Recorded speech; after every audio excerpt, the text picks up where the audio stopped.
My name's Austin Gill. I am a developer advocate for a company called Akamai and also do some advocacy for Linode. I maintain a Vue.js component library called Vue Utensils, which is awesome, and some other facts about me up there so that I don't get pigeonholed into just some tech dude. So today we're going to be talking about internal UI libraries and how they have cool virtues that can make your application more resilient and maintainable. And that's a picture of my dog, Nugget. He's great. So Vue is awesome. It's been helping developers make componentized libraries or websites for about 8 years. It's got a lot of love. And yeah, it's those components that kind of make it so powerful, because components give us a lot of benefits.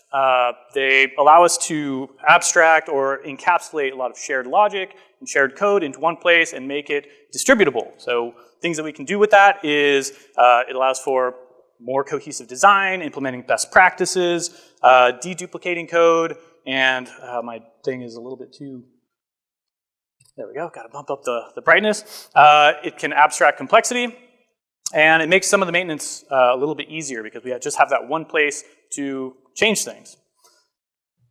For example, let's say we had a Lisa Frankify component that allows us to add some razzle-dazzle to our website, right? Awesome. Reusable, works just as well to soften a tough blow and make it a little bit more fun and colorful. But y'all probably already knew about that. If you're here, you probably already know about components.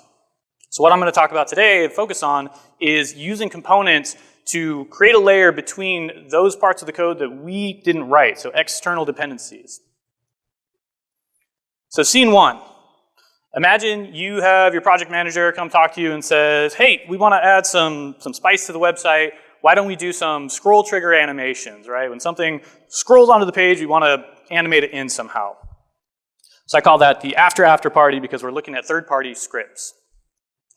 So are you going to be building this animation library yourself? Probably not. You're going to look for one of the best libraries out there for scroll trigger animation, Ricky Mart Intersections, which can be your scroll trigger hero baby. And there's going to be a little bit of code on here. It's not super important that you can see it or understand what's going on. All we're going to focus on is the fact that you are importing the library. The library expects you to pass it a DOM node and an animation, and then it kind of takes care of handling the scroll trigger animation and things for you. So the key things about this library is that you have to have access to a DOM node when the page loads or at some point, and the library has to, that has to be a valid DOM node when you call that library. And so this kind of overlaps with some event orchestration. So we need a DOM node, we need to orchestrate when that library gets called. And fortunately, Vue gives us some tools built in that gives us access to those things.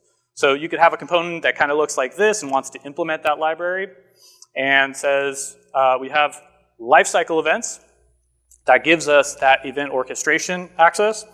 And we have things like ways to access different parts of the DOM without having to reach for IDs that may or may not be on the page at the time that we need them to be. So this way, we have a component that is responsible for when that thing is going to be on the page, and we have access to the DOM.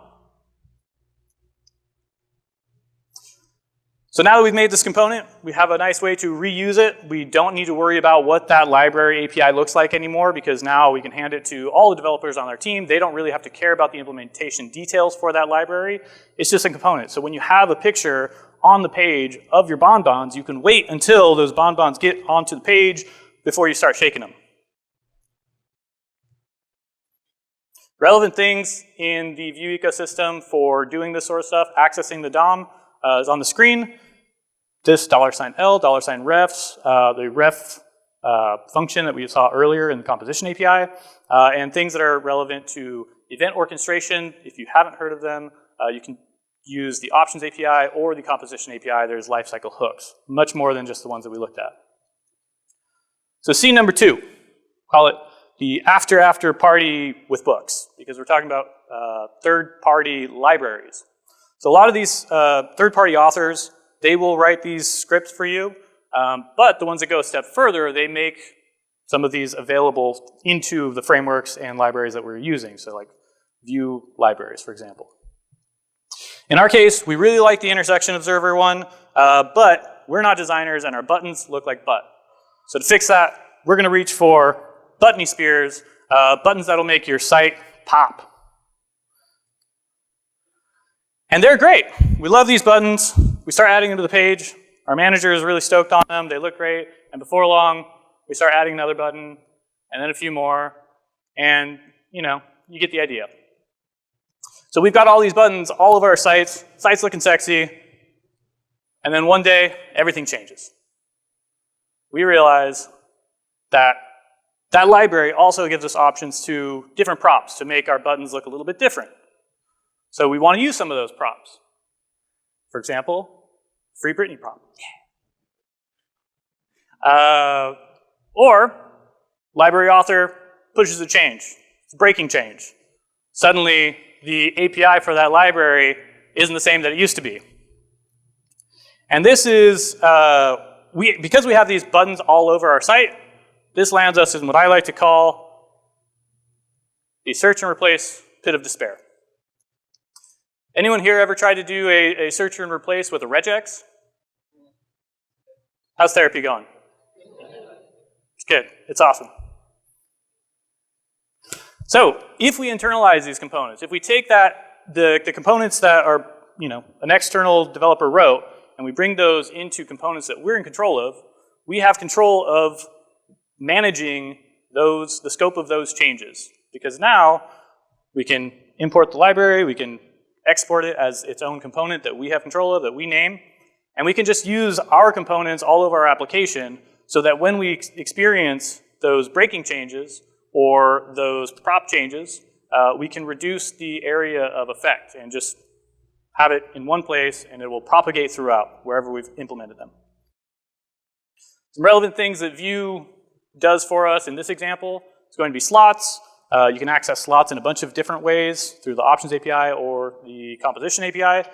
There's also, you're going to want to be able to access attributes, binding to attributes, accessing attributes, passing them through, especially if you have the nested component is a few layers down. So those are some things that you're going to want to pay attention to. Scene number 3, we call it intersection junction terminal, which is basically redefining interfaces. So let's say we have a component library that we're using that provides us some way of dealing with promises. It might give us a component that expects a prop. That prop is called on. That on should be a promise. And then it gives us 3 slots that we can work with. One for the pending state, one for the resolved state, one for the rejected state. So let me ask you, what is wrong with this picture? That was a rhetorical question. So what's wrong with this picture? Everything. Let's say, for example, that I forget to bind my on prop when I pass it that promise. What am I going to get instead? I'm going to get a string. So what happens? What if the library author didn't provide a prop validation that tells us, hey, shouldn't be a string, you know? What if when we're implementing this component, wouldn't it be nice to have autocomplete so that we know all the properties that are available on that component? Or if we'd like to have those little red squigglies that tell us anytime that we're doing something wrong, like passing a string when it should be a promise. There's also kind of a personal opinion that I think that library was completely unintuitive and unhinged. Also, that last library didn't have any puns, which is not in line with this talk. So we're going to fix all that. We're going to make a new component. We're going to call it nsync await. It's promises with no strings attached.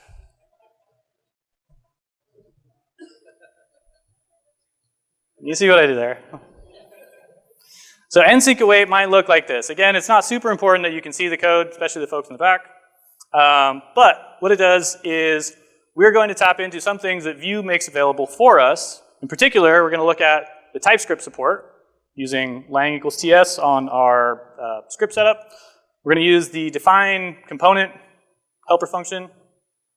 We're also going to include prop validation so that at least in our wrapper component, if someone tries to pass in a string or passes the wrong type of prop, they're going to get something in the console that says, hey, you're doing this a little wrong, you might want to check it out. In addition to that, we are going to actually redefine what the interface looks like for this component. Because that previous one didn't make sense, and if we're dealing with promises, this is way more intuitive. The prop that it's expecting is called this I promise you. And instead of the pending state, we're going to have I want you back. Instead of the resolve state, we're going to call it it's going to be me, obviously. And for the rejected state, tearing up my heart. So now let me ask you, which one do you think is better? Before we had on, pending, resolve, rejected, no validation, no static analysis, no type checking. Or number 2, callback to Lisa Frankenfly component. Components are awesome. So let me poll the room, right? Let's see. Got to figure out which one's which. Okay, round of applause before. Round of applause for after. That's what I thought. Awesome. So the relevant things that we have here that Vue gives us are going to be things like the prop validation, where we can not only define what props it expects, but what they should be. We can even do more advanced prop validation, where we have some sort of limiting it to an array of options that are available. We have TypeScript support in Vue. It's pretty good. I'm a JS doc guy myself, but if y'all follow me on Twitter, you would know that. And slots. In this case, we looked at slots before. In this case, we were talking about named slots. If you haven't seen those, they're pretty cool. All right, scene number 4, calling crossing borders. This is a story about migrations. So let's say you're sitting at your desk and your project manager sends you this message. It says, hey, can you make the website accessible? You take this opportunity to respond in confirmation with an accessibility pun. You say, yeah, sure, I'll work on it, right? And after a little bit more back and forth, and a few more puns, you get to work. But you're not an accessibility expert. Is Homer in the room? No, there's no accessibility experts here. So what are we going to do? We're going to reach out we're going to trust the accessibility experts behind Christina Aguilaria, because it's like a genie in a bottle for accessibility. And after a bit of time, you've integrated the project, you got it working, you reach back out to your project manager, and you say, hey, we're all done. Like, great, let's go get some tacos. And yeah, you have a little bit more back and forth, get the tacos, they're great. And get back to work. Life goes on as normal, and after a few more months, you've been integrating this project or this dependency into your project further and further and further, right? And then one day, project manager reaches out and says, hey, you remember that accessibility thing? We want you to do the same thing, but in Spanish. Are we streaming? So I can swear. I won't anyway. But they say, we want you to do it in Spanish. Expletive! And you hide under your desk for a little bit. And you have a few more back and forths. And eventually you crawl out from under your desk. Props to the camera guy for being on with me on that one. And you get to work. And fortunately, you're not alone. There is Shikaria. It's because whenever, wherever, we're all meant to browse together, right? Personally, I'm a much bigger fan of Shikaria. And not only is it a great tool, but it supports multiple languages. And you've sat through this talk, and so you said, hey, that internalized component thing, I'm going to try that. And because you did, now you have the old version of your component implementation, and you have the new version of your component, and you have the new library that you have to implement. And all you really have to worry about is reconfiguring the implementation details, which may be a little bit of a problem in this component. But for the people consuming that component, they don't even notice, which is awesome. Homer's not in the room, but if he was, I would ask him, does accessibility work like this? No, it does not, but that's besides the point. The point is the example that This is a nicer story for migrations, is having the scope of impact limited to just the one component where you just have to reconfigure the things. How are we doing on time? Oh, I'm way ahead on time. I'm good. Just chill. So this last scene we're calling Wrap It Up, which is funny because it has a few different meanings. One, because this is the closing. Two, because we're talking about wrapper components. Three, because I have a sense of humor of a 16-year-old boy. And if the person next to you giggled at that, watch out for that one. So this whole time we've been talking about these wrapper components, and I want to take a little moment to talk about design patterns. So if you don't know what design patterns are, it's not the shirt that I'm wearing, you know. Design patterns are concepts in software engineering that have been tried and true. We've been using them for decades because they just work. They're things that people have tried, have been working on, they're battle tested, and they are ways to write better software. Today specifically, I want to look at the facade pattern, which is a structural design pattern that uses abstraction to simplify interfaces. So an interface may be between your code and another library, your code and a framework, between a class, or between an API, like a network request API. And there's a lot of benefits to using the facade design pattern. You can control surface area, so you can limit the access to certain features if you want to. You can enforce a common language, so we looked at renaming different conventions.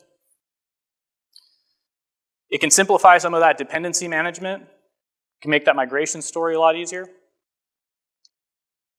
And the last benefit, I think is the most important, is when you start talking about design patterns, people start thinking that you're really smart, which is great for me. So shout out to design patterns. In addition, Vue is an awesome library. It provides so many features for us that make this design pattern very easy to implement. So we looked at today props, slots, lifecycle hooks, ways to access the DOM, TypeScript support, well, we didn't look at single file components, but it does that, which is cool for co-locating your styles and scripts and logic and things. A few things that we didn't look at specifically in this talk today, scope slots, render functions, render list components, and some of the composables, which are really awesome in this new composition API future. But nothing's perfect. Obviously, I think the people that come on, well, I'm not going to call out people that come on stage, but I think that if someone talks to you and only has good things to say about something, they probably are trying to sell you something, or they haven't used the thing long enough, because everything has its own pros and cons that you have to weigh.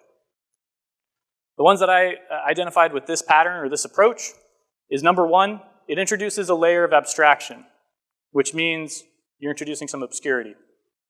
If you are using a third-party library that is really well known, really well documented, people in the community have used it, that means when you put a wrapper around it and call it something else, people joining the team that might have used it before don't know what the heck is going on, at least have to take a little bit more friction to learn how you're implementing it and how you're using it.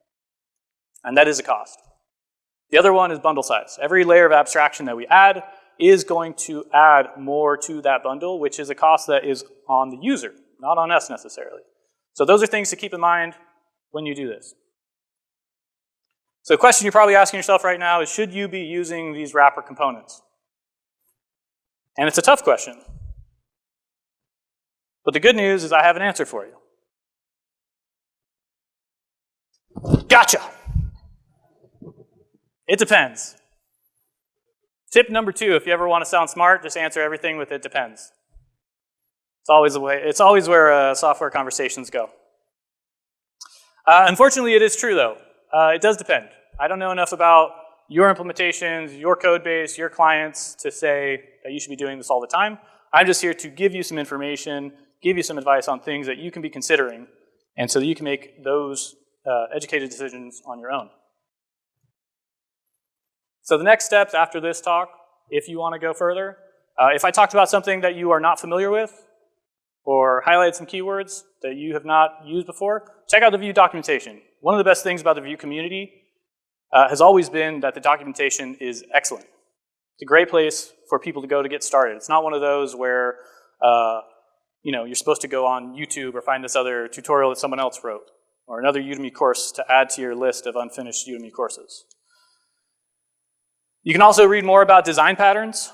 They've been around in the industry for a long time, and they will be around in the industry for a long time, and that's because they just work. You can write trusted software with them. You can also go on and create your own shareable library. Paige did an excellent talk earlier or yesterday about how to do that.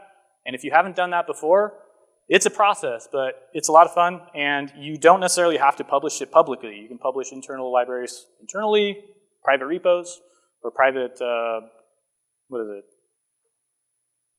whatever, where they distribute factory, yeah, whatever you want to call it. I don't know. You know what I'm saying. You can also look into checking out mono repos. So if you're going to publish a library, you might have that as a dependency within your mono repo, so it can be shared across your organization's code base. This is the last slide. I just want to take a couple moments to talk about some of the things that I've been working on. Vuetensils, if you haven't heard of it, it's a component library designed for accessibility, or with accessibility in mind. That's a heavy focus on it. It's kind of weird because I'm kind of a weird dude. So it actually doesn't ship any styles at all. That's going to take off like 70% of the room because most people just don't want to bring their own styles. But if you're the type of person that likes writing CSS, likes having your own custom styles, doesn't want to fight with CSS specificity, doesn't want to deal with unused CSS that's going to be adding bloat, and you don't want to learn accessibility on your own, you just want to have it kind of taken care of for you and have that functionality built in, Utensils is pretty awesome. If you want to know anything more about me, you can find me at austingill.com. I also have a podcast, Twitter, I do the Twitch live stream stuff, it's kind of fun. That last link is just a picture, a link to my dogs, so at the very least, if you like the pictures of the dogs in this talk, you can get more of them there. And that's it. I just want to end with saying, if you could do me one favor, actually. If you like the talks at this conference, and you see the people walking around that gave those talks, please reach out to them, tell them they did a good job, give them a high five, follow them on Twitter, let them know that you liked it. If you like this conference, please reach out to the organizers, because I know that it takes so much for us to put this together. It wouldn't happen without them. If you can look at the person next to you and say, hey, how's it going? I'm glad you're here. Did you get a haircut? You're looking good, you know? Because once again, everyone that came here today is what makes this conference happen, and also all the staff that's working at the convention center here has been doing a wonderful job. So if you could just say thanks to those people that put this together, it would really mean a lot to me. That's it.